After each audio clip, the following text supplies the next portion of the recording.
Oi pessoal, esse é o Podnext, um novo projeto de podcast para a gente falar sobre política, variedades, meio ambiente e tudo que acontece no mundo.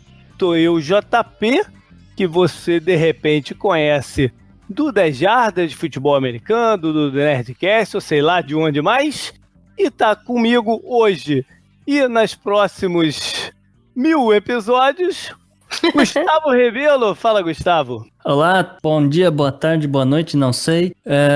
Boa alvorada ou bom crepúsculo. Talvez vocês me conheçam ou tenham me ouvido no Xadrez Herbal, ou então sabe-se lá onde. Mas estou aqui fazendo parte desse novo projeto, também falando da Flórida. Mas a gente tem uma correspondente internacional com a gente hoje, JP. Internacional / nacional, como queira, né? Com essa risada já sabem quem que é. Eu amo que a correspondente internacional tá no Rio de Janeiro, gente. Achei maravilhoso. Tô me sentindo o máximo depois dessa. Oi, gente. Aqui é a Isabela. Talvez vocês me conheçam do SciCast ou matando NPCs no RP Guacha. E como os meninos já falaram, correspondente internacional, tão internacional que eu tô mais preocupada com a água da SEDAI do que com o coronavírus, gente. Maravilha! Esse é o programa piloto, né, do que a gente espera seja aí uma nova possibilidade, uma nova alternativa de você se divertir e se atualizar, ou a se aprofundar em algum assunto, enfim. Nós vamos estar toda semana falando o que aconteceu, dando contexto para algumas coisas, não tudo, óbvio, porque não dá para falar sobre tudo, mas algumas coisas que a gente achou interessante, né, que aconteceram. A gente vai ter colunas recorrentes e outras que vão aparecer num programa, de repente vão aparecer daqui a 5, depois no seguinte também, né, Gustavo? O programa é aberto, é um apanhado de assuntos e de colunas, mas aberto para o que é de momento, né? É isso, a gente meio que vai estar selecionando assuntos que a gente considera como quentes no momento. A gente vai também estar selecionando algumas curiosidades, e lógico, trazendo expertise em áreas de política, meio ambiente, como o JP mencionou. E economia. Pô, até porque quase tudo acaba em economia, né? Sim. Se você for pensar. Ainda bem, né? Pra mim, ainda bem. Não sei pra vocês. Pra mim, ainda bem. Foi emprego garantido.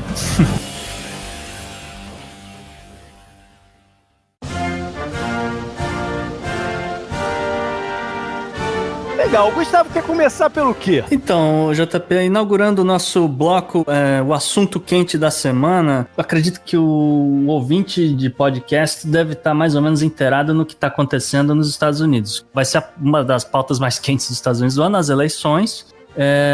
E provavelmente as pessoas estão cientes da confusão que aconteceu no estado do Iowa e, muito pelo contrário, no mais organizado no New Hampshire. Então, só para situar, né, quem não viu nada e está querendo começar a acompanhar agora, esses são os pontos de partida para se definir o candidato democrata que vai enfrentar o Donald Trump nas eleições presidenciais de novembro. Isso. O Partido Republicano tem até um outro cara que...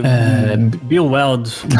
Tá querendo concorrer, mas enfim, é mais para fazer fazer número e não dizer que foi unânime. Fazer uma cena e tal. E concretamente é para definir quem será o adversário do Donald Trump na eleição americana. Isso. E como tudo nos Estados Unidos, as eleições são de pré-candidatos, é uma confusão do diabo. Eu vou falar logo, tem eleição de condomínio mais organizada do que isso. No caso do Partido Democrata, eles se organizam entre os caucus e o que eles chamam de primary, ou seriam eleições primárias. Cada estado mais ou menos regulamenta o que eles esperam dos partidos que vão lançar candidatos. Uhum. Então tem estado nos Estados Unidos que vai dizer, não, aqui é caucus porque é o modelo tradicional do século XVIII e sempre foi assim e funciona. E vai ter estado que vai dizer, não funciona, tem que ser, todo voto é importante, tem que contar. e enquanto que vai ter estado que vai dizer, não, qualquer um pode votar, não precisa ser afiliado num partido, então... Isso é uma coisa importante, né? Porque ela é uma eleição, a princípio, em boa parte dos estados, restrita àquele eleitor que... Isso não existe, acho que não existe isso no Brasil, né? Aquele eleitor que se oficializa como eleitor do Partido Democrata. E tem o outro que é oficial mesmo, né? Você coloca no teu perfil. Não, sai no título de eleitor. Sai no título de eleitor. Você é afiliado ao partido... Né? Eu tenho o meu aqui dizendo, você é afiliado ao Partido Libertário da Flórida, entendeu? Oi? Você pode mudar. Teoricamente, na primária democrata, só pode votar quem é filiado ao Partido Democrata. Mas há exceções. A lógica seria essa, né? Mas há estados, por exemplo, Massachusetts, que tem as primárias abertas. E aí você tem um cara que não tem mais nada para fazer na vida, ele aparece lá com um boné dizendo MAGA e gente, é Trump, o que vocês estão fazendo aqui, entendeu? Agora, os caucus é pior ainda. Porque o caucus é assim, é um ginásio de escola de uma cidadezinha de 100 habitantes, 150 habitantes, e aí a entrada no recinto não tem quase segurança, então os caras, quem entra para votar já entra com adesivo dos pés à cabeça, com bandeira e gritando Bernie Sanders, entendeu? E enquanto que no primer ele já é um pouco mais organizado, né? Como todo voto conta, então as pessoas já meio que entram, já tem até uma coisa mais de segredo, assim, do voto, e enquanto que no caucus é um esculacho, tem cidadezinha ali com, sei lá, tem 20 pessoas filiadas ao Partido Democrata numa cidade de 100 habitantes. Então o cara junta todo mundo ali no ginásio e fala, levanta a mão quem quer votar no Bernie Sanders. Eu acho que e os cálculos de um estado para o outro tem regras diferentes também. Na verdade, só tem 4 estados que tem 5 estados. São 4 democratas e o Kentucky, que é só republicano. O Kentucky é só republicano, é isso mesmo. No Kentucky, os democratas é tipo primária. Mas, por exemplo, eu acho que o do Iowa, que foi o primeiro, né? E a gente vai falar um pouco mais da confusão que aconteceu nesse em específico. Assim, junta essa galera e aí eles separam, assim, botam uns riscos no chão, ou separam uma área da arquibancada e falam...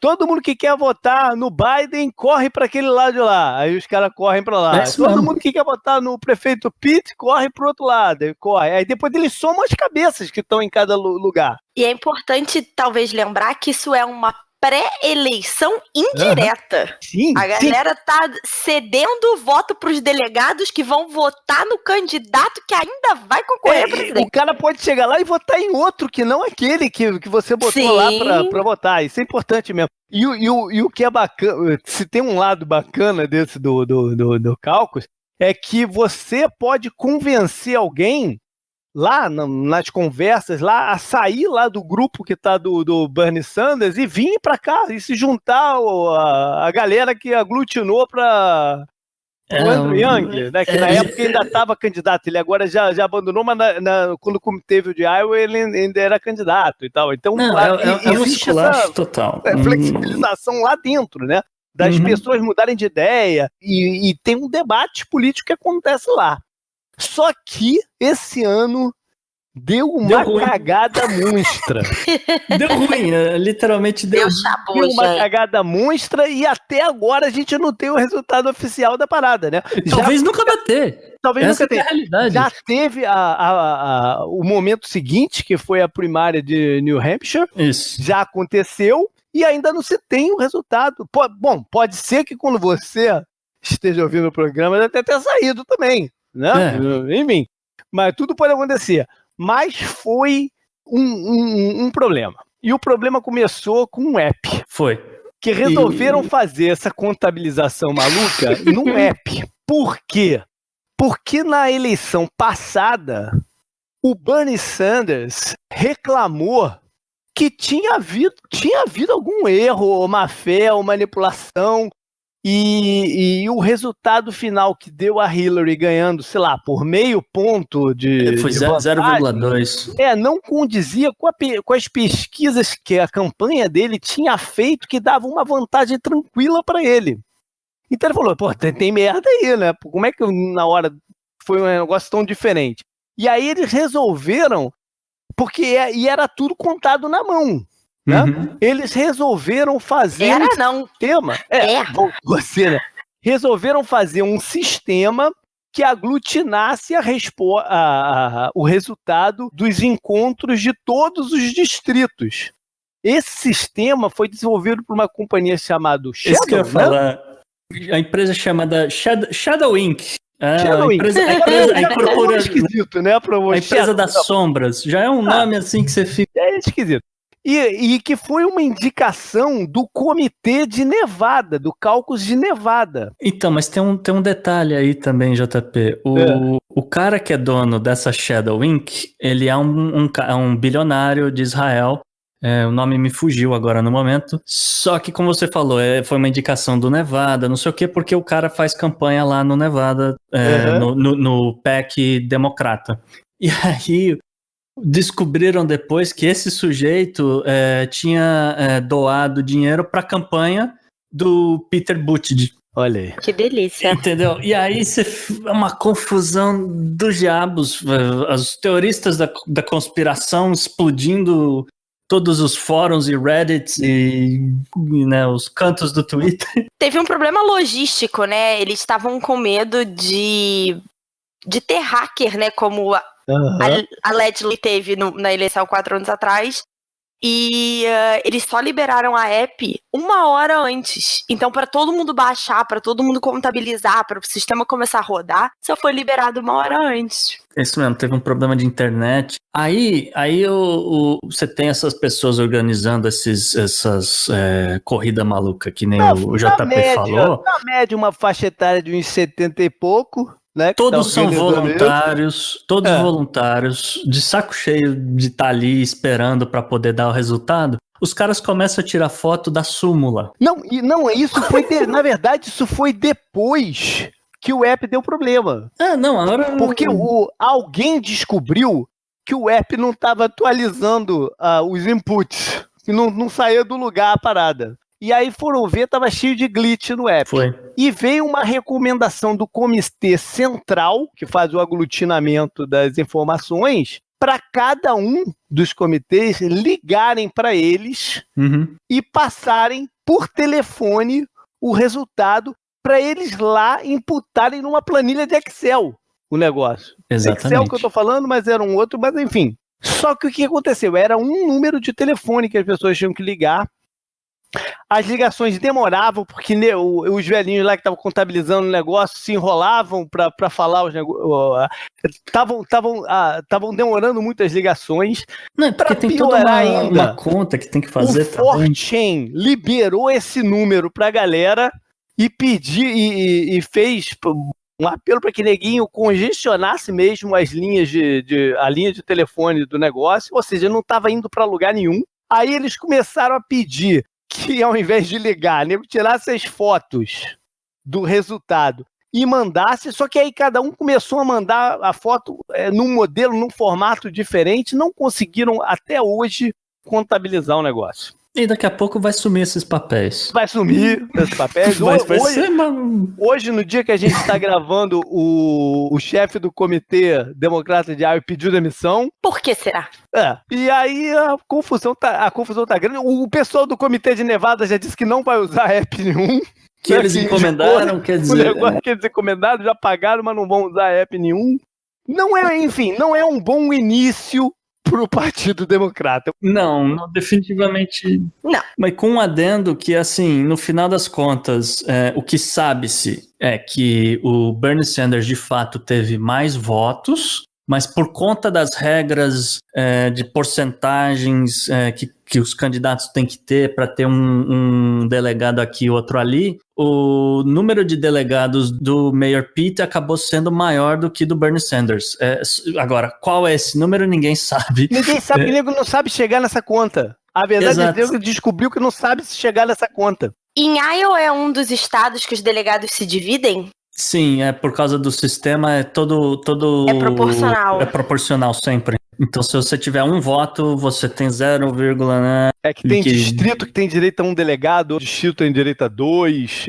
Não, e tem estado que... Aí eu confesso que eu não sei se é na primária ou se é só na eleição, mas na eleição com certeza... Tem estado que não divide, né? Você ganhou por um voto, todos os delegados do estado são seus. Não Isso tem proporcionalidade. Eleição geral. Só na nacional, entendi. Não, cálculos e primárias são confusão. Resumindo, é tanta bagunça que a prévia é uma regra, para um partido é outra regra, na nacional é outra regra e nada funciona. Nada funciona. E é aquilo que você falou lá no começo, nada garante que esse cara que foi eleito delegado, que foi escolhido delegado, por representar o Biden, chegue lá na hora e vote na Klobuchar. Não? Exato. Ninguém garante que o cara vai fazer, o que o cara vai fazer lá na hora, né? Mas é um pouco pior do que isso também, viu, JP? Porque no caso dos democratas são 3.979 delegados. E mais 771 superdelegados.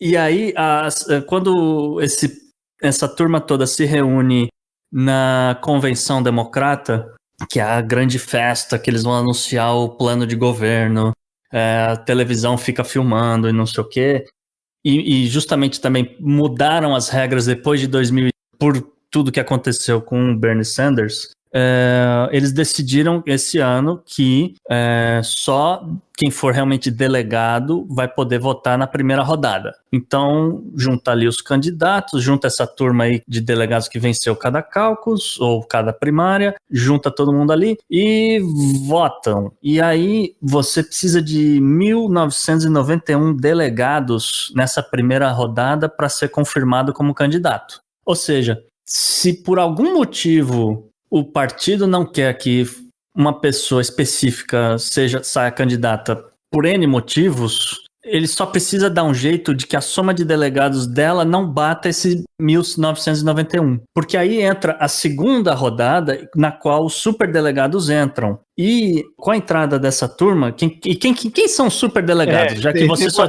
Que isso é importante dizer. O delegado, então, é aquele cara que vamos dizer assim, você passou a procuração do seu voto para um delegado e esse cara vai aparecer lá na convenção, que ele confirmou que ele vai aparecer. Os superdelegados não necessariamente eles vão aparecer na convenção, são membros do partido que se predisponibilizam a estar indo lá, porque, entre aspas, eles teriam mais experiência política para estar indicando quem seria melhor candidato à presidência. Então, são candidatos, são congressistas, são senadores, são ex-presidentes. Então, quem que pode aparecer numa convenção democrata? O Obama, o Bill Clinton, a Hillary Clinton, o Jimmy Carter. O Jimmy Carter, se aparecer, cara, vai seria incrível. Uma então, proeza, né? Ele aparecer seria incrível, mas assim, também pode aparecer os sangue novo, vamos dizer, do partido. Os atuais, né? Os atuais... Alexandre Ocasio-Cortez. Mas aí começa uma confusão, porque tem gente que não acredita, não sei se a Bela sabe às vezes, mas pode aparecer, por exemplo, o Bernie Sanders votando nele mesmo, como superdelegado. Sim, porque ele é senador, né? Ele é superdelegado. Eu acho que é válido. Tanto que teve essa história, né? O Bill Clinton tava como superdelegado quando a Hillary saiu há 4 anos atrás. Justamente. É porque acho que tem algum código de ética aí qualquer de quem vai aparecer de verdade e quem não vai, né? Isso, de alguma forma, isso deve ser combinado. Não, e também se você parar pra pensar, todos os candidatos são superdelegados, né? Sim. Eles são todos senadores ou já foram eleitos em um momento. Então, Menos na verdade, eles meio que se anulam. Menos o prefeito Pitt, né? A gente tá chamando de prefeito Pitt, ou foi a primeira vez que a gente mencionou ele, agora eu não sei, porque ele tem um sobrenome que é meio complicado de falar. E mesmo os americanos têm dificuldade de falar o nome dele. Pois é, há controvérsias. Há quem diga que seja Buttigieg, e aí eu já ouvi gente falando também Buttigieg. Então, há controvérsias, então, e ele mesmo sabe que o nome dele é muito difícil, então ele na propaganda, nos ads que saem por aí, ele se diz como Mayor Pete, o prefeito Pete, e pronto. E é melhor a gente já se acostumar com a ideia, porque ele é um dos sérios candidatos mesmo do partido, né? Há uma corrente até já dizendo que ele ultrapassou o Biden como a principal nome da ala moderada do partido, né? Isso é muito surpreendente, né? Isso vai ter ainda alguns capítulos para a gente saber se essa percepção é verdadeira ou não. Então, sobre o prefeito Pete, o que a gente pode dizer? Então, ele realmente é muito jovem. Ele se identifica, ele se diz, eu sou um candidato dos millennials porque eu sou millennial. O pai dele faleceu de câncer e a mãe dele operou de coração na mesma época, mais ou menos, e ele estava em campanha. Ele é gay, ele usa isso a favor dele, ele fala abertamente, olha, eu servi ao exército e quando eu estava no exército, ninguém ligava com quem eu estava indo dormir quando eu chegava de missão nos Estados Unidos. Então, e justamente que foi nessa confusão do pai dele fazendo o tratamento de câncer e tudo, e a mãe passando por operação, que ele acabou conhecendo o marido dele hoje. E ele foi combatente no Iraque, ele dirigia trazendo e levando soldados, snipers e que quer que seja que tivesse que ser transportado. Ele cumpriu os períodos dele dentro do exército, não? Então, e aí ele meio que acaba sendo uma antítese do Donald Trump, porque ele seria um cara de classe média, média alta, foi crescendo eventualmente média alta, branco, só que ele é jovem, só que ele tem esse lado que traz as minorias LGBT para perto dele, ele tem a coisa de ter ido para a guerra, que o Trump fingiu que estava com o negócio no pé para não ir para o Vietnã. Além de ser um cara bem articulado quando fala, e ele fala muito bem, fala muito bem, ele, né, concatena as ideias bem, é rápido nas respostas, enfim, ele é um candidato interessante. Vamos ver como vai se encaminhar aí o rumo desse processo todo, né? Ele, de certa forma, é uma antítese até ao próprio Bernie Sanders, né? Porque ele também é mais novo, e aí tá... E é o Biden, né? Na verdade, é o Biden, que é o principal adversário dele, né? Nesse momento. Ele é muito mais moderado, então... A gente estava até conversando antes de começar a gravar, né, que se diz que o mundo ideal do Trump seria ir contra o Bernie Sanders, que é muito mais extremo à esquerda na visão americana, né, de política. Se você jogar um extremo contra um extremo, provavelmente o Trump leva vantagem, porque ele vai dizer... Exatamente. Eu consegui fazer isso aqui, a minha lista de tudo que eu consegui fazer. Entendeu? Exatamente. Se você tá aí com um prefeito Pete que é muito mais moderado e... tá aí também já com vários grupos que são claramente anti-Trump, né? Esses grupos todos que vocês falaram são muito anti-Trump.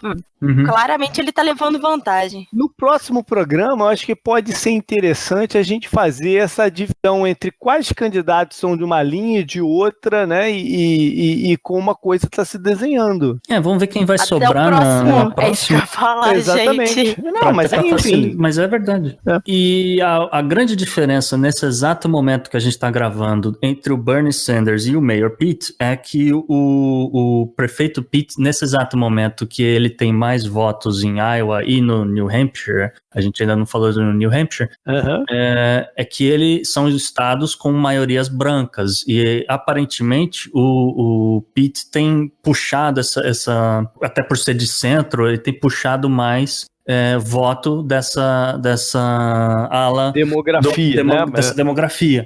Enquanto que o Bernie Sanders tem muito mais apelo nas outras etnias. Nos jovens, principalmente.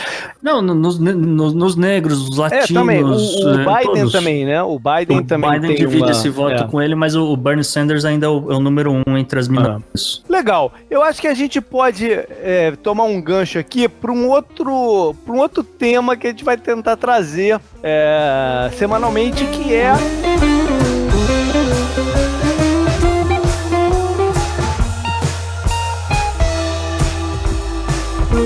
uma bizarrice, um item bizarro que aconteceu na semana. E tem a ver com a eleição americana, e tem a ver com a primária em New Hampshire, né? Que foi mais um deslize do nosso bravo Joe Biden. Foi. Ah, Biden. Vice, né? Era o vice. Ex-vice. Ex-vice? Não, como tinha. Ex-vice Dá pra é falar? estranho, né? É muito estranho falar.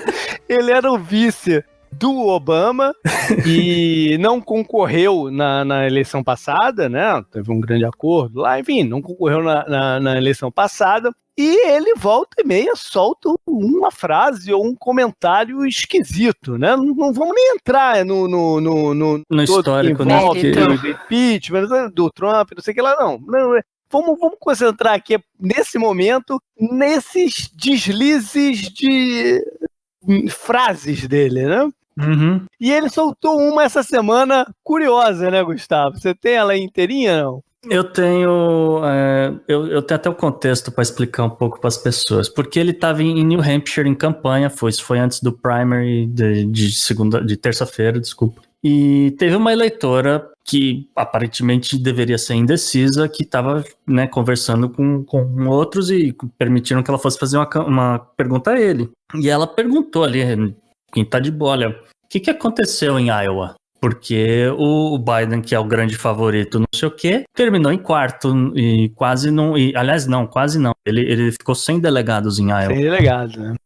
E aí, o que tá acontecendo? E aí, ao que ele respondeu... Não, aí primeiro ele perguntou para ela, você já tinha alguma vez na sua vida participado de um caucus? E a moça achou aquilo lá e falou, desculpa, não, eu nunca... E aí, JP, ele virou pra ela e usou uma frase do John Wayne, de um filme de 1952. Supostamente do John Wayne, né? Porque ninguém acha, de fato, a frase em filme nenhum.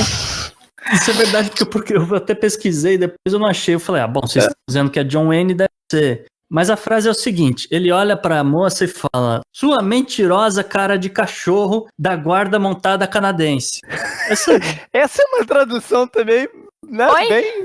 A parte guarda montada canadense foi... É uma presunção, né? Uma presunção minha, porque na verdade no inglês ele diz pony soldier. Uhum. O pony soldier, né, o soldado que monta num pônei, que era uma forma pejorativa que supostamente os cowboys americanos usavam para se referir aos canadenses. Amigos canadenses.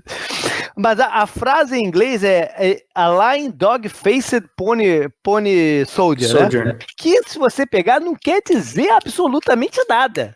Né? Não tem significado nenhum a frase. Não, fora chamar de mentirosa, não quer dizer nada. Na cara da cidadã, né, gente? Na cara da cidadã, que assim, ela tava lá de sacanagem, não sabemos. Ela poderia ser uma eleitora indecisa? Poderia. O fato é que, depois disso, o Biden não saiu nem na foto na primária de New Hampshire. Joe Biden ficou com 24.921 votos na quinta colocação, sendo que, assim, o Mayor Pete e o Bernie Sanders, que também ficaram em primeiro e segundo, tiveram 3 vezes mais votos que ele. Uma outra coisa curiosa é que antes de começarem as primárias, os 2 nomes que mais se falavam eram Elizabeth Warren e o Joe Biden, cujas campanhas estão indo de mal a pior, né, galera? Ainda não dá para definir que eles estão para trás, né? Mas é o início esquisito e, né, as próximas semanas vão ser... Então, supostamente, no caso da Elizabeth Warren e da Amy Klobuchar, era que as duas estariam disputando o voto feminino branco, etc. Pelo menos é o que eu entendi. E, aparentemente, as mulheres têm uma preferência pela Amy do que pela Elizabeth. Uhum. Essas são as hipóteses que as pessoas estão trabalhando nesse exato momento. Aguardemos os próximos capítulos. Exatamente.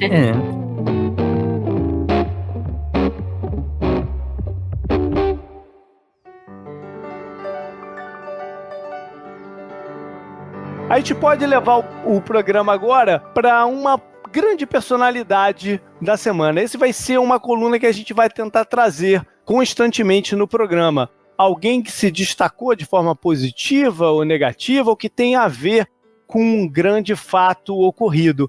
E a gente teve uma grande cerimônia essa semana, né? Que nos trouxe um tremendo figuraça, né, Gustavo? O figuraça, realmente, JP. A gente tá falando do Oscar e a gente tá falando de Bong Joon-ho. Bela, você viu Parasita? Não vi Parasita. Eu vou dar uma de Glória Pires e eu não vou poder opinar sobre o Oscar esse ano, galera.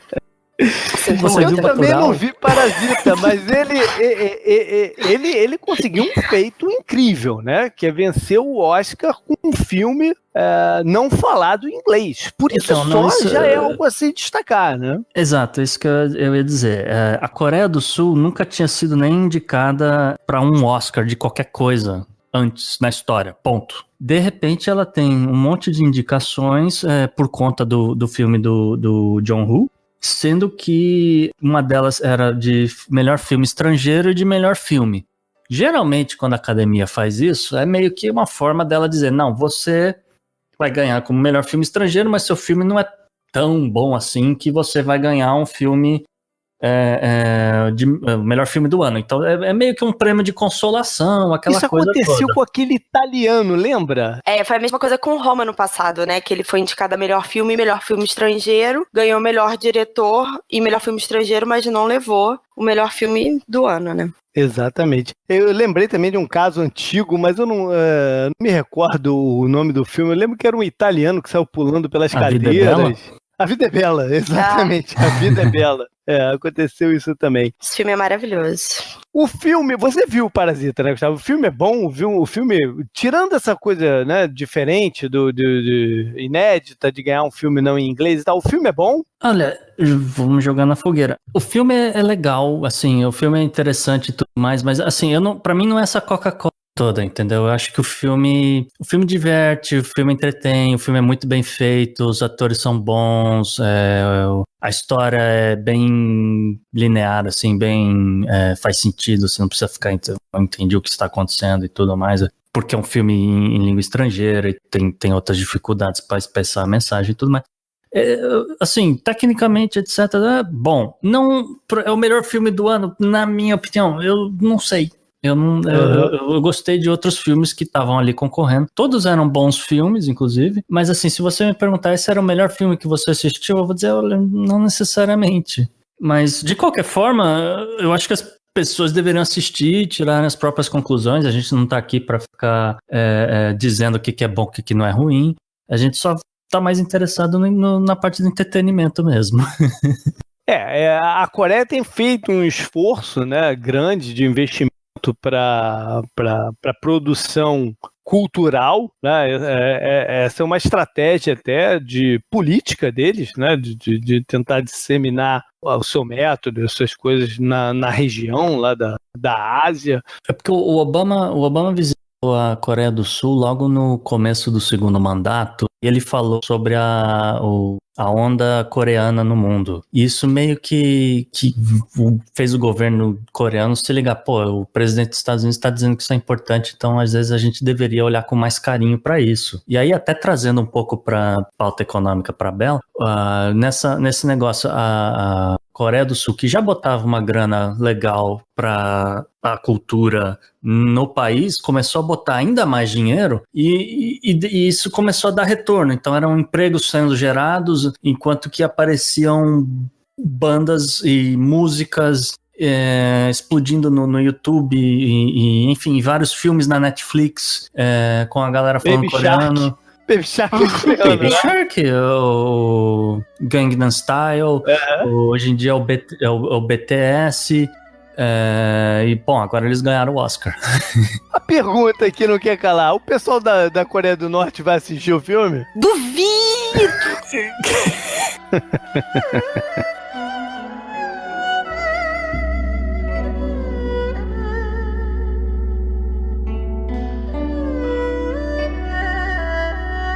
Então, já que vocês começaram a falar de Ásia aí, galera, e de tudo que tá mudando, apesar de eu estar aqui pra falar principalmente de economia, a gente precisa falar de coronavírus, né? Conseguimos passar aí uma parte desse episódio sem falar de coronavírus. Estamos de parabéns.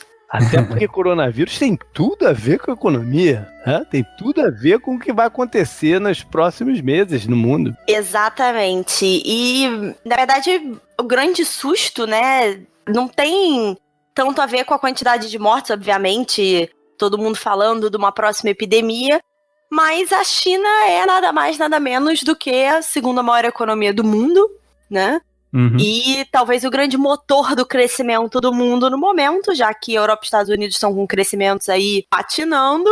E um dos grandes problemas é o seguinte: a China produz partes de peças que alimentam a cadeia produtiva na Ásia e especialmente nos Estados Unidos. Então, a gente não sabe exatamente qual vai ser o impacto sobre a economia chinesa em montante e principalmente como é que vai ser esse impacto no mundo.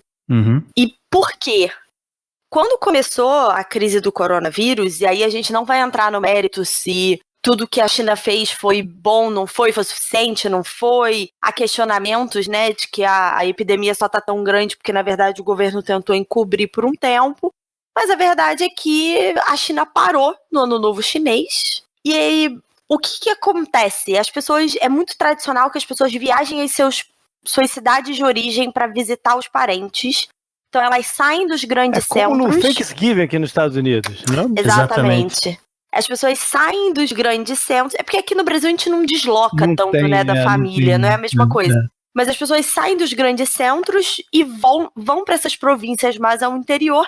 E é um enorme fluxo de pessoas nos transportes públicos. Isso fez com que você tivesse muitas pessoas nessas províncias menores, onde é mais difícil controlar, onde surgiu, né? Coronavírus, a princípio, aconteceu no mercado de carnes silvestres. Alguém comeu um animal que estava contaminado e aí isso começou a passar pelo ser humano. Supõe-se, né? É o que supõe-se. Supõe-se, não sabe com certeza. Mas o governo chinês, então, decidiu cancelar todas as comemorações do Ano Novo Chinês, tirando as pessoas, né, das áreas públicas. Estendeu o feriado da Bolsa, porque a Bolsa ficou... da Bolsa, mas antes disso, existe um número que as pessoas estão falando pouco até, tá todo mundo pensando no reflexo no mundo. O Ano Novo Chinês é tipo Natal pra gente, né, então é um grande pico de vendas. A história do coronavírus aconteceu durante essas compras de pré-Ano Novo Chinês. Então, não só não teve o aumento, como houve uma queda nessas compras todas, tá? Então tem esse grande problema aí. Tem a ver com que as pessoas estão em casa, então nada está sendo produzido. Wuhan, que é na verdade o epicentro, né? Ele é um grande polo automotivo e farmacêutico, mas não só essa província, várias outras, nada abre. Xangai, né? Xangai tá quase que parada, né? Tem certas áreas agora de Hong Kong que estão sob quarentena. Então, começou o negócio tá pesado. Macau encerrou as atividades. Macau mandou fechar os... Tá tudo fechado em Macau, os cassinos. Mandou fechar os que é 25% do PIB é só cassino, então ainda tem mais mais uns 30% do PIB de Macau, que é a indústria de turismo, por causa do cassino. Eles movimentam cerca de 5 vezes mais do que o movimento dos cassinos de Las Vegas, por exemplo. É um absurdo o negócio. Porque até Las Vegas tem regra.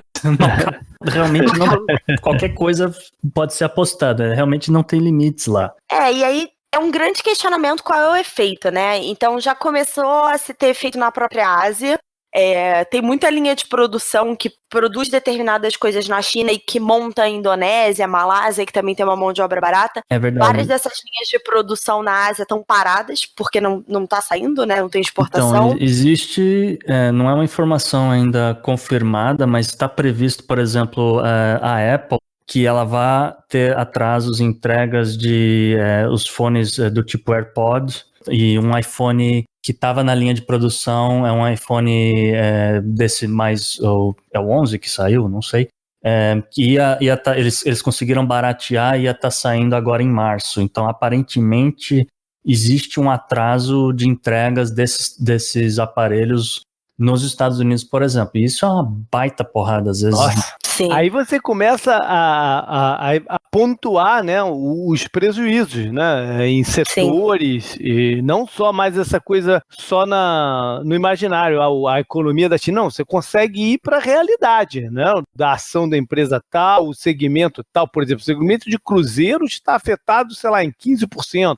né? Você começa a pontuar as coisas. Commodities metálicas todas caíram, porque o grande hub de compra é na China, né? Então, por exemplo, cobre, que é um grande produto do nosso vizinho Chile, não tem mais como descarregar, não tem gente no porto para descarregar. Olha. Então, você não faz novos pedidos porque não tem produção, e tem material preso em diversos containers e navios no porto, perto do porto, já tem aí um grande backlog. Então, assim, quantificar é muito complicado, né? A galera tem feito um paralelo com a epidemia de SARS, que aconteceu em 2003, mais ou menos. E só para você ter noção, na SARS o impacto foi de 1 a 2% no PIB da economia chinesa. Olha aí. E aí tem vários agravantes. Já estava vindo numa taxa de crescimento, o último report foi numa taxa de crescimento um pouco menor do que a média da última década, né? Então, um impacto de 1 a 2% numa base menor já é um impacto muito grande. Então, só para você ter noção, em 2003, o impacto da SARS foi de ser alguma coisa entre 0,25% a 0,4% do PIB mundial. Tá? Só que na época a China era 4% da economia mundial e hoje ela é 16%. Olha aí. Então, vai ser impossível medir isso. Só vamos realmente saber isso provavelmente daqui a um ano, quando estiverem saindo os indicadores dos primeiros trimestres de 2020. Mas o bicho tá pegando, galera. Economicamente, o bicho tá pegando. E se eu puder dar spoilers de uma pauta futura de março caduca alguns títulos da China, não é isso? A China tem que pagar uma grana violenta, são trilhões de dólares em títulos que vencem agora em março. Eita. Pois é, porque na verdade o mundo de títulos, hoje eu ouvi essa frase e achei maravilhoso, né? Dívida não se paga, dívida se negocia. Se rola. Se rola. E dívida nacional é muito isso. Existe um atenuante que, na verdade, pode se tornar um problema futuro. Existe uma cláusula de força maior, né? Tudo tem essa cláusula de força maior. Então, a China pode alegar uma força maior e não pagar por um tempo ou atrasar pagamento. Inclusive, ela pode declarar força maior sobre o acordo comercial que ela assinou com os Estados Unidos. Ela tem um acordo de 2 bilhões, se eu não me engano, para os próximos 2 anos, e ela pode declarar que, por motivo de força maior, ela não vai ser capaz de cumprir. 2 bilhões que você diz em 2 compras trilhões. de certo... em compras Trilhões, de certos eu errei, produtos e enfim. É um hedge futuro de commodity. Então, que vale na verdade, soja, milho. Isso. O que foi chamado Phase 1 do acordo, né?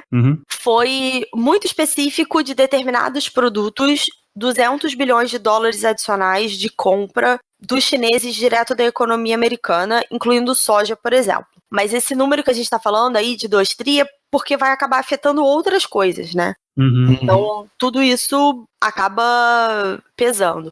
A gente falou um pouquinho sobre os mercados, várias ações, as ações de siderúrgica, metalúrgica no mundo inteiro caiu muito. Agora as empresas que têm manufaturados parcialmente ou totalmente feitos da China também estão sofrendo na bolsa.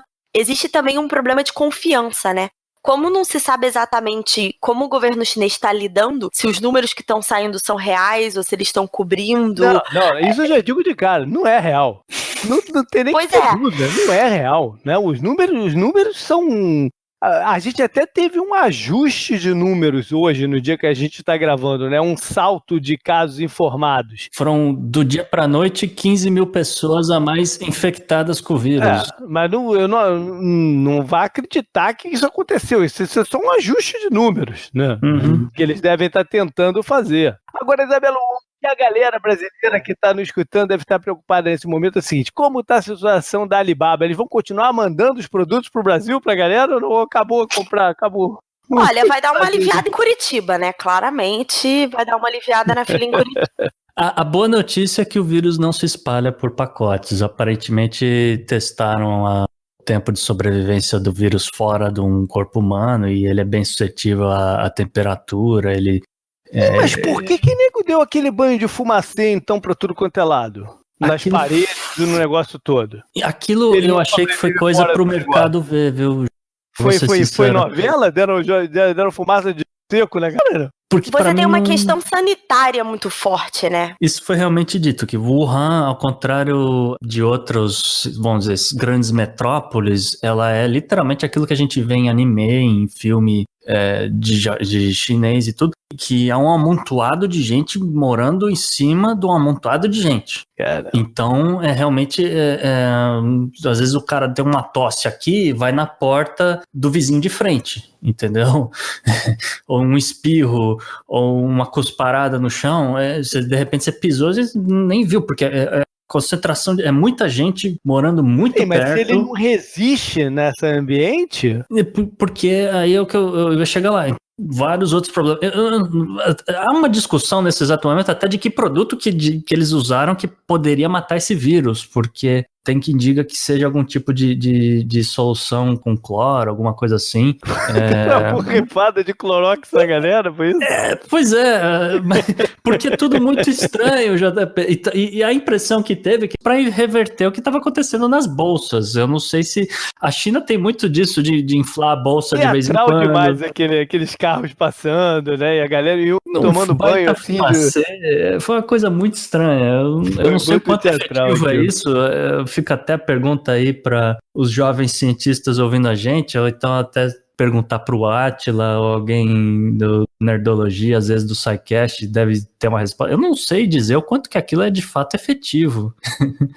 Eu acho que ninguém sabe muito ainda, né? É uma epidemia muito nova. Um dos médicos que estavam na frente morreu, foi contaminado e morreu. Então, acho que mais de um médico. Mais de um, né? E parece que um médico lá no Japão que está tratando as pessoas também já foi confirmado que morreu? Eu achei só que tinha sido confirmado que ele estava com o vírus, mas eu não tinha visto que ele tinha morrido, não. Não sei se é o mesmo cara. Mas é que tem um pouco isso, que parece que o vírus fica no cabelo da pessoa e aí de repente você encosta assim no cabelo sem querer, porque pô, cabelo e putz, tá na sua mão agora, entendeu? Eita, nós.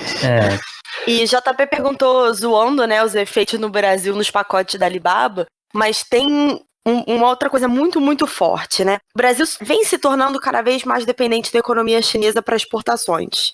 Por conta da briga comercial China-Estados Unidos e do protecionismo dos Estados Unidos como um todo. A Argentina, que se ferra sozinha e acaba causando impactos em uma série de indústrias no Brasil, né? Que historicamente o Brasil e a Argentina sempre tiveram uma boa relação comercial, só que especialmente nas commodities. O Brasil exporta para a China alimentos, soja, carne e minério. E se você não tem as pessoas trabalhando, se você não tem nada circulando, se você não tem minério, cara, o preço da commodity vai cair, você vai ter menor venda, você vai ter um impacto muito forte na balança comercial. Não, e a economia da Argentina, já que você citou, não tá na melhor fase. E, como agravante, a grande cultura da Argentina hoje é a soja. É quase um monopólio de soja nesse exato momento. Diga de passagem, não tá na melhor fase há uns 25 anos, né?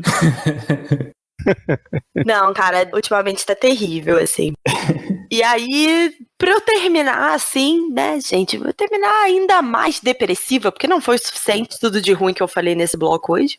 Economia americana tá dando sinais misturados, na verdade, né? Tem alguns sinais positivos, desemprego continua baixo, mas os salários não estão subindo. Não aumenta o suficiente, não aumenta, até aumentar, até teve um ganho real, mas não aumenta o suficiente para acompanhar o custo de vida que galopou. Exatamente. Né? A inflação continua baixa, vê um aumento de inflação por conta de consumo, né? Pois é, mas a discussão é a seguinte, a ideia do pleno emprego é que você chega num ponto em que a economia está funcionando a 100%, tá? Uhum. O negócio é que os Estados Unidos não estão dando sinais de pleno emprego, mas já estão dando sinais de desaceleração, em linha com a economia global como um todo.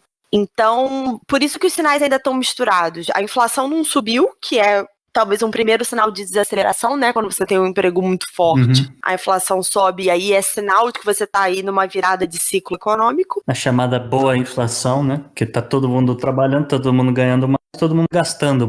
Não só isso, porque para contratar você precisa oferecer mais dinheiro. Porque você quer contratar, mas tá todo mundo empregado. Então você precisa oferecer mais, o salário sobe, você gera inflação não por produtividade, né? Por aumento de salário mesmo. Só que tem outros sinais que não estão acudindo aí. E existe uma grande discussão no mundo econômico agora, porque se fala de ciclos, né? Então você tem um ciclo de alta, que é o que os Estados Unidos está vendo desde a crise do subprime, em 2008. As bolsas estão batendo recorde atrás de recorde, mas ao mesmo tempo a economia patina, a Europa a economia patina a juros zero. Então, quando precisar reanimar a economia, não tem mais instrumento de juros para acontecer. E será que dá para continuar subindo? A bolsa continua subindo, mas não tá dando sinais negativos, e agora ainda veio China, então o bicho aí... O grande trunfo do Trump era apostar, olha, eu vou fazer, acordos vão acontecer, e aí vai ficar todo mundo empolgado, e vai todo mundo começar a investir, e aí as empresas vão abrir os cofres, e vai. Só que aí ele fez acordo com a China, e a China está com esse problema, provavelmente vai, como né, você falou, provavelmente adiar um pouco o início desse crescimento, desse ciclo de compras que eles prometeram. Apesar de que a gente também está vendo um pouco de desabastecimento acontecendo na China, então de repente, pelo menos no setor de commodity agrícola, eles podem estar honrando esses contratos de soja, por exemplo, mas ao mesmo tempo outros acordos que os Estados Unidos pretenderia fazer, né, com o Reino Unido pós-Brexit. Só que o Reino Unido está tentando negociar com a União Europeia, porque é o principal mercado deles, goste ou não, tá ali do lado. Sim.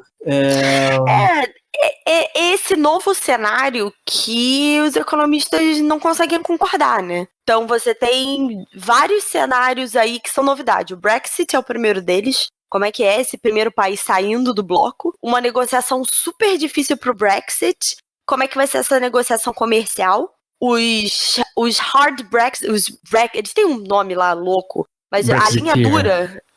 mas eles têm um específico para as linhas duras, né? Que é o do Boris Johnson. Hard Brexiteer. Isso. Falam que eles nem acordo comercial querem, porque é para sair mesmo e cortar todos os laços. Então tem esse problema. Assim, a saída aconteceu. É que eles estão tentando negociar os acordos comerciais. Exatamente, sim. Exatamente. Só que os hard Brexiteers falam que eles não vão abrir mão de nada na negociação. Das regulamentações, porque a União Europeia tem... Não, nas negociações comerciais. A linha dura fala que eles não querem abrir mão de nada. De regulamentação, de taxa, de nada. Nada. Não, porque a União Europeia tem uma série de regulamentações para importar produtos de países de fora do... Que normalmente países dentro do bloco têm lá algumas vantagens, vamos dizer assim, olha, segue essas regras aqui, quem vem de fora tem que seguir essas outras regras e mais um tanto aqui. E a União Europeia não vai abrir mão daquilo que ela tá no livro de quem tá de fora e não vai abrir mão de quem tá de dentro, porque, vamos dizer, seria sacanagem com outros países que já estão seguindo essas regras, né? Sim. Então, particularmente negócio de carros na Alemanha, etc. E só para encerrar, porque agora a gente já tá saindo da China, literalmente. Completamente da pauta, vai estar bonito. Isso aí é bacana. Não, é porque a economia tá assim, tudo se liga de uma tudo forma. Interligado, não tem goste jeito, ou não, interligado. O mundo é globalizado. Entendeu? Você produz soja para mandar para a China, nos Estados Unidos, no Brasil, na Argentina, né? Enfim, consta que nesse exato momento a China tem lá o seu problema de abastecimento, porque houve uma corrida para supermercados. Não, tem imagens de supermercados completamente vazios, né? Sem nada em prateleira nenhuma, né? Sim. E por conta disso, né, quer sair de casa. Então ele vai no supermercado, compra, o supermercado faz o quê? Sobe o preço, demanda e oferta. E aí, numa dessa, uma cabeça de repolho que na China estava custando mais ou menos uns R$5, do dia pra noite começou a custar 38. E muita gente fala que é um cenário similar ao que aconteceu quando teve a greve de caminhoneiros no Brasil. Ou quando tem furacão aqui na Flórida, né, Gustavo? Não, eu já aprendi. Temporada de furacão, você estoca a cerveja.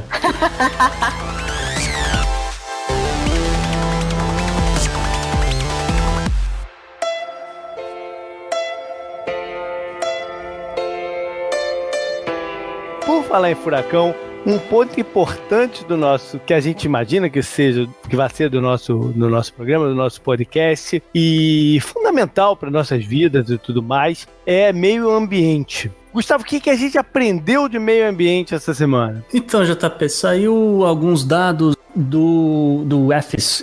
O EFES é a sigla para a secretaria que monitora a quantidade de incêndio que acontece na Europa durante um ano. Eles usam parte do sistema deles lá do Copérnicos e tal, dos satélites europeus, que apontados para a Europa também apontam para o Brasil. Então não adianta falar que não tem incêndio no Brasil para europeu, porque o europeu está vendo. De qualquer forma, saíram alguns dados de 2019 baseados nos focos de incêndio na Europa. E eles constataram que como o clima foi muito seco, 15% acima do normal, na verdade, principalmente na área do Mediterrâneo, eles registraram pelo menos 337 mil hectares de floresta queimados. Nossa senhora. Isso é meio que incêndio natural. Não é para plantar soja, é incêndio natural.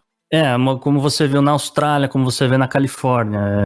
Tá tão seco que qualquer coisa, de repente, pum, pega fogo, né? O ponto crítico é que não seria época para isso, né? Não deveria ser a época para isso, porque o inverno no Mediterrâneo já está muito mais seco do que o de 2019, entendeu?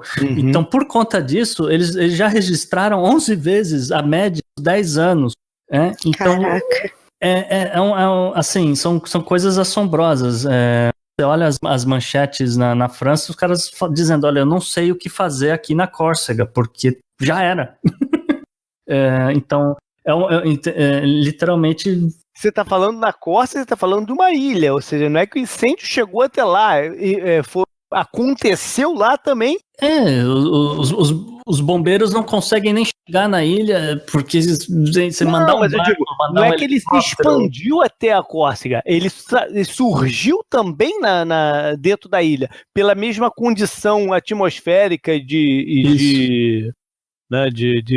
do ar seco, né? Do ar seco. É uma cadeia de incêndios, né? É inverno, tecnicamente é mais frio, né? Você espera que... Então, eles estão vendo um aumento, uma temperatura ali razoável e um ar extremamente seco. E você está vendo também na Bulgária, no norte e o oeste búlgaro, você vai ter ali a capital mesmo, Sofia, vendo vários focos de incêndio. E o pior de todos, aparentemente, é na Romênia, na área norte da capital Bucareste. Ali já havia algum interesse em expandir as cidades e a área agrícola e não sei o que na Romênia, e de repente isso daí ficou completamente fora do controle. E a floresta, tinha uma floresta ali, inclusive citado nos livros do Drácula, do Bram Stoker e não sei o que lá. Acabou, a floresta ali acabou também. Meu Deus, descobriram algum vampiro lá, não? Pegou fogo. Se foi, né?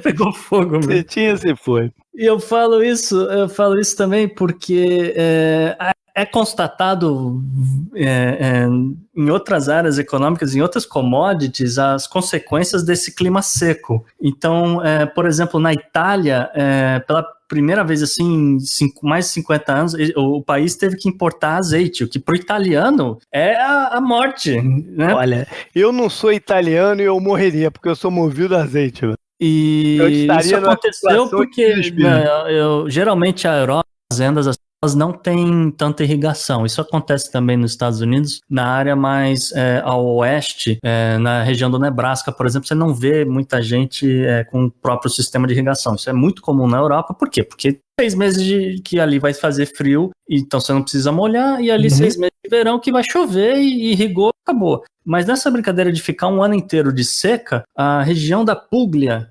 na Itália, que é a principal região de produção de azeite, perdeu 25 milhões de oliveiras. Nossa. É muita árvore, entendeu? E é muito azeite que já era. Então, e é uma planta, uma árvore que demora muito a crescer. Então você retira a planta, não vai esperar mais 20 anos para ver uma azeitona, né? Caramba. E uma outra consequência disso também, que afetou na Itália, foi a produção de chocolate, porque eles não conseguiram produzir a quantidade necessária de avelãs, tiveram que importar da Turquia, e isso deu um maior reboliço no Parlamento Europeu, no Parlamento da Itália, que tem aquela coisa a retórica meio que do Trump, né, vamos dizer, de um avesso ao estrangeiro, ao produto estrangeiro. Então era o maior absurdo do mundo você ter que importar da Turquia, mas é quem tá produzindo. Pra quem não entendeu, é a sua Nutella que tá em risco, ouvinte. Make Avellan great again, né? Vai ser um dilema desse cara. Ai, que horror.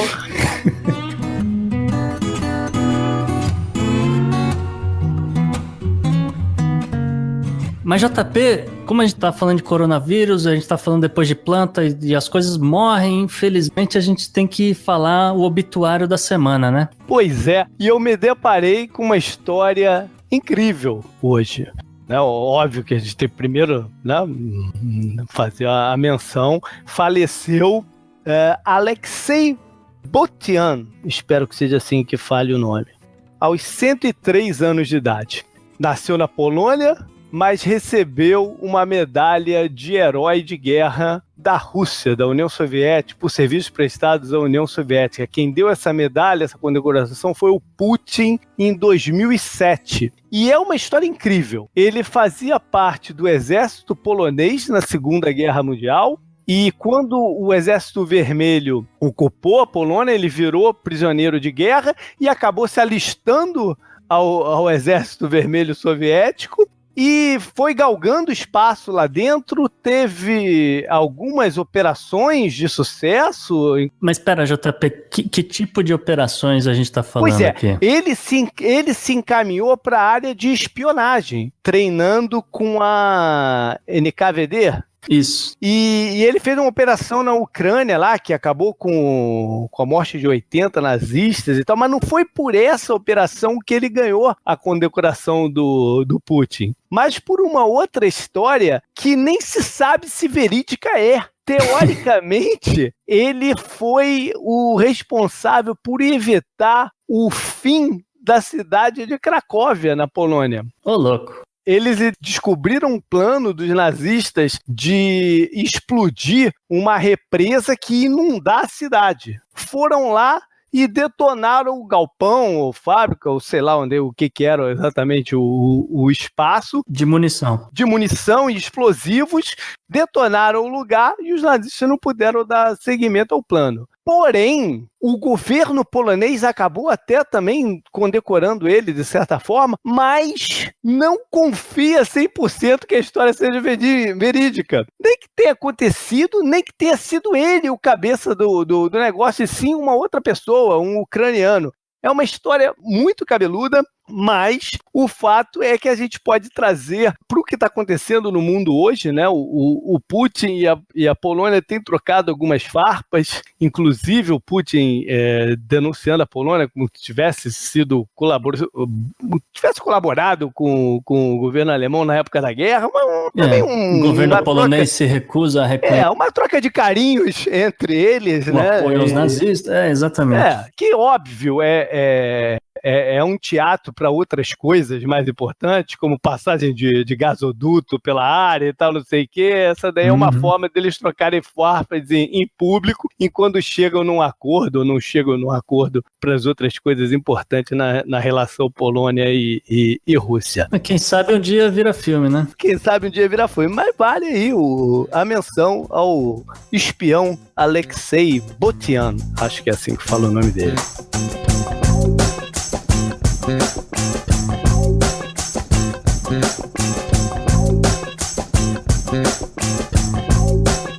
E para encerrar, Isabela, você gostaria de falar o calendário do que está vindo, do que está acontecendo, do que vai acontecer? Tudo bem, então nesses próximos dias aí da gravação, vamos ver o Daytona 500, que é uma corrida de carros da NASCAR, que contará com a presença do presidente Trump.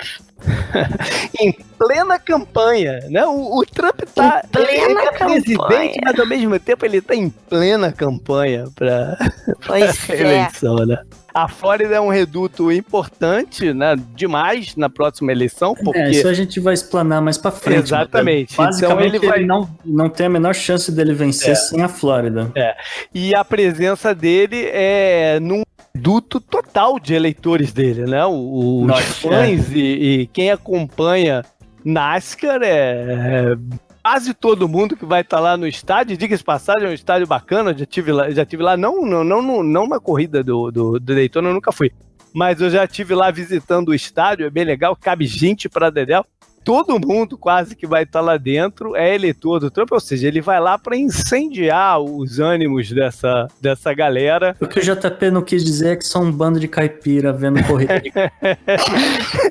Diga-se de passagem, eu escutava um cara numa rádio esportiva aqui, ele já foi até demitido, mas uns 10 anos atrás, que uma vez ele soltou, cara, eu ri muito, eu tava dirigindo pro trabalho e ri muito. Ele tava também, assim, na semana que antecedia a corrida, ele soltou que só assistia a corrida na esperança de quebrar um eixo, voar uma roda na galera e matar uns 20 rednecks que estavam assistindo. Que horror.